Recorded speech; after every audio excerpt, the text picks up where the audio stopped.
What's up? Thanks for coming in, man. Yeah, thanks for having me. All right, I got to be honest with you about something. Yeah. So, I've had a preconceived notion of you because we've never met, obviously. And I thought, all right, he's pretty. He has a nice body. I've seen many shirtless pictures of you on thank you, I'm sorry. .com. Thank you so much. So I thought, okay, and I've seen a couple of the movies, and I'm like, all right, he's a good actor. But oh my gosh, I went to the screening. I sobbed like a baby for almost 2 hours. Talking about Charlie St. Cloud. Yeah, and it's a great movie, and you're wonderful in it. Your quality of acting, it's really good. Thank you very much. You were good, and I hate you for making me cry. Spoon was sitting next to me, and he looked at me at some point, and I was like, oh gosh, it's the ugly cry. It's going to happen, and I love you, Spoon. You're just going to have to witness it. I'm sorry. I was swimming in a pool of her tears last night, so thanks to you, Zac Efron. Appreciate that. It was amazing. I had the same reaction when I first read the script. It's rare that reading something in print would ever really move me. It's tough. I don't read as much as I should, but this was a script. I remember I sat down, and as I was flipping through the pages, I just felt a real emotional connection to this material. What was the last movie you cried at? Or a movie that made you cry? I just the other night I just watched A River Runs Through It. I'd never seen it. Brad Pitt. Yeah, at the end of that, man, I was just fighting him back. Vanessa was making fun of me. Oh, here it comes. Here it comes. Oh no. We're talking to Zac Efron, who stars in Charlie St. Cloud, along with Ray Liotta and Kim Basinger. And the movie comes out July 30th. Mm-hmm. How does it make you feel when Megan Fox says you're too pretty? Oh, back at her. No. Right on. Awesome. Yeah. Hey, let me ask you about that because I mentioned earlier, thank you, Perez Hilton, for giving me such daily candy. How do you feel about that? Have you met him? He kind of has turned you into this Zaquisha, and talks about you and Vanessa. And sometimes he doesn't say the greatest things about her, which is, I think, unfortunate. Mm-hmm. But have you met him? Do you take it just in stride like it's a joke, or? I've never met him in person. It's just great to have a fan like him. It's very cool, and I'm he's very a big grateful. fan. Yeah, and to be honest, it's very very cool that he, that he does that stuff and says such nice things. So thanks, thank you. I read where the guys from Kings of Leon, one of the coolest rock bands out right now, apparently good friends of yours. How'd you guys get to be friends? A couple years ago, I was a huge fan of their music. Oh, this is actually really funny. I was 13 or 14. I was not an actor. Okay. At that age, you were not an actor at 13 or 14? No. Well, I was doing plays and stuff. Okay. Local theater. Gotcha. You hadn't made it big yet. No, not at all. Not even close, man. I was not even in high school yet. So, but I stayed at this hotel. It was one of my aunt's wedding, and I went to the pool with my dad on the roof, and it was late night. It was 10 or 11 at night, and there was a bunch of real cool looking guys. They just had leather jackets and cool shoes. They looked like a British kind of rock band. Uh-huh. And I went over and I was a little kid, and they weren't really that big.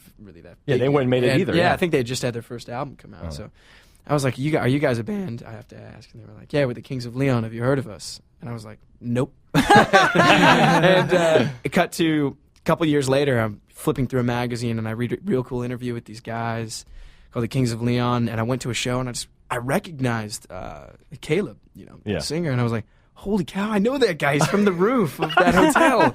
And since then, every show, they're just real nice. We go backstage and play ping pong after the show and stuff like that. They're just Did you tell them that such story? cool guys. Yeah, I did. Yeah, they didn't remember at all.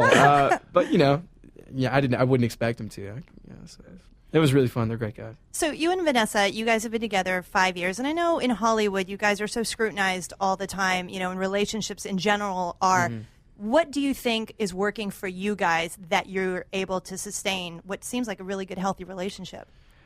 Not much of it is public. To be honest, we don't really talk about it other really than the fact that it exists. So we try and keep it to ourselves, which is, I think we just take a sense of pride in that we have what we have, and we don't really need to share that with anybody. Well, I think that's good, man, because nice. You know what? I think sometimes we know too much about couples. I don't know that much about people's significant others that I work with. Why do I need to know that much about your relationship other than, you guys seem like cool folks? Yeah, exactly. And it feels like that now because of all of the media outlets, the social networking, sites and stuff. It feels like now we're almost too privy to stuff that's going on in a celebrity's life where maybe 10 years ago, we saw a picture here and there, but now it just almost seems like the paparazzi is out of control? Do you guys have to like go out of your way to? Because I see you guys out, but not as much as say like a Paris Hilton or something, or Lindsay like that. It just seems like there's a picture here and there.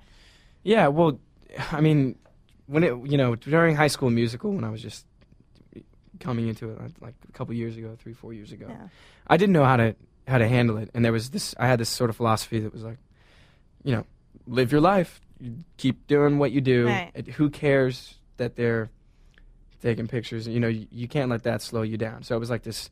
I had this whole attitude. I'm going to rise above and just, and deal with it and not pay attention. But very, very quickly learned that that actually wasn't working for me. I couldn't handle all there was a little bit too much. So I sensed a pattern. It was, if you do keep your head down, if you put in the extra effort to sneak in a back entrance or, pull through one of the studios that I live around, or have a friend pick you up, or sneak out your neighbor's yard or whatever, just to kind of avoid like protect yourselves. Yeah, then they inevitably stop coming because they're not getting what they need. Well, listen, before we let you go, the interesting thing is Charlie St. Cloud, not a musical, but you really kind of came to prominence through High School Musical, and you've been in some others. So we're going to see if we can't have a little fun, because Cindy is very competitive, and she loves a musical. Oh, no. And you've been in a few, so I'm going to have a little fun with you guys. And what I'm going to do is I'm going to give you guys 30 seconds. We're going to play a little game called The Last Word. Oh. Okay, last word. And we'll put 30 seconds on the clock, and then you guys go back and forth with as many musicals as you possibly can. Can I have time to prepare?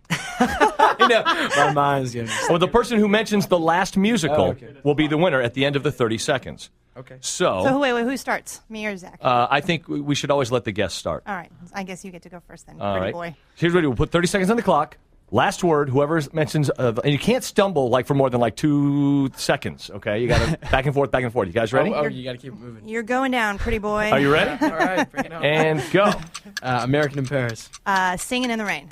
I don't know you were going to say that. Grease. Grease 2. Oh, I know, it's so obvious. all over it. West Side Story. My Fair Lady.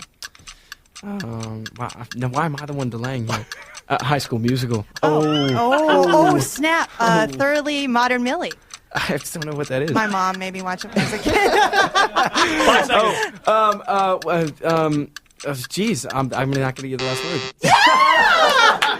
Touche. I never beat the guest! Did either one of you say Hairspray? No. Oh, I didn't think of Hairspray. You were in How did you not think of Hairspray?